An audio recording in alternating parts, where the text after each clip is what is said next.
gelooggangers net 100% afhanklik van die Here te wees. En om oop te wees vir dit wat hy vir ons wil sê. En ons het regtig 'n baie geseëndes en nodig agter die rug, omdat die Here daar teenwoordig was en ons in afhanklikheid vir ons gewees het.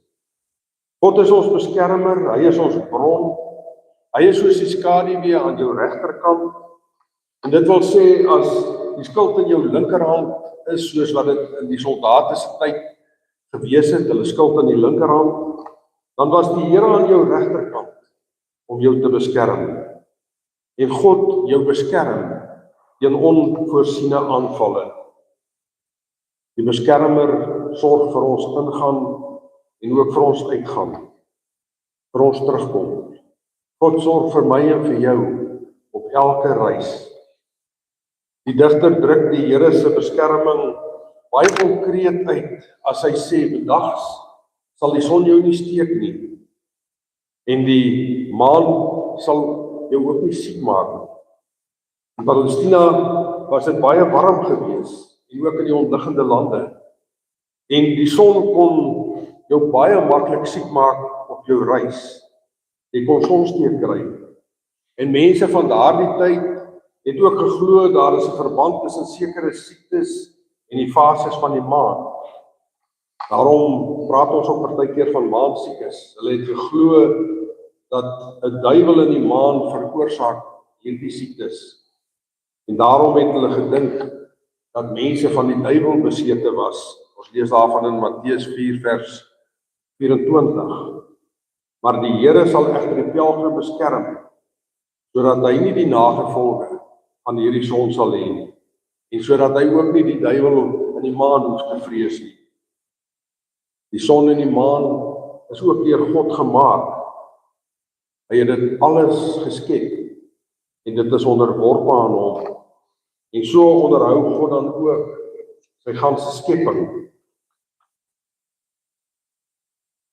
Die pelgrim kan die tempelkompleks verlaat met die versekering dat hy ook buite die heiligdom onder beskerming van die Here is. Soos ek en jy die hele tyd onder God se beskerming. Wanneer ons siek is, wanneer ons bekommerd is, wanneer ons hartseer is, dan is ons die hele tyd onder God se beskerming, omdat hy in my en jou lewe alom teenwoordig is. Terwyl ek met die preek besig was, toe dink ek ook aan 'n paar vreemde bygelowe waarmee ons as kinders in ons huise groot geword het. As 'n uil op die dak kom sit en hy roep, dan beteken dit dat iemand dood sal gaan.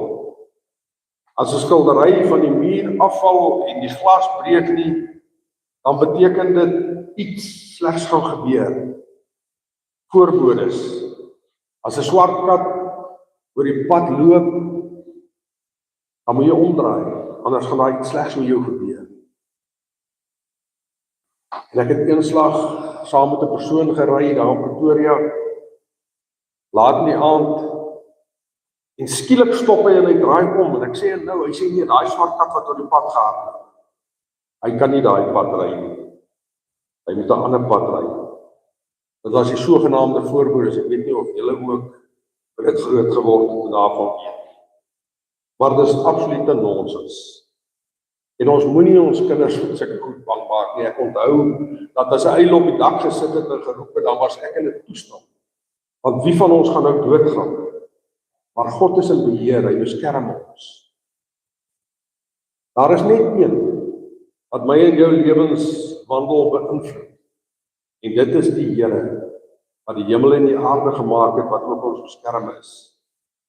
En as ons in hierdie Psalm lees, is hierdie twee woorde wat uitstaan. Hulp en bewaar. My hulp kom van die Here, van hom alleen, en hy alleen sal my bewaar. Ons het die Here se hulp en bewaring nodig elke oomblik van ons lewe. Wanneer dit met ons goed gaan, het ons dit nodig. En wanneer ons met dit sleg gaan,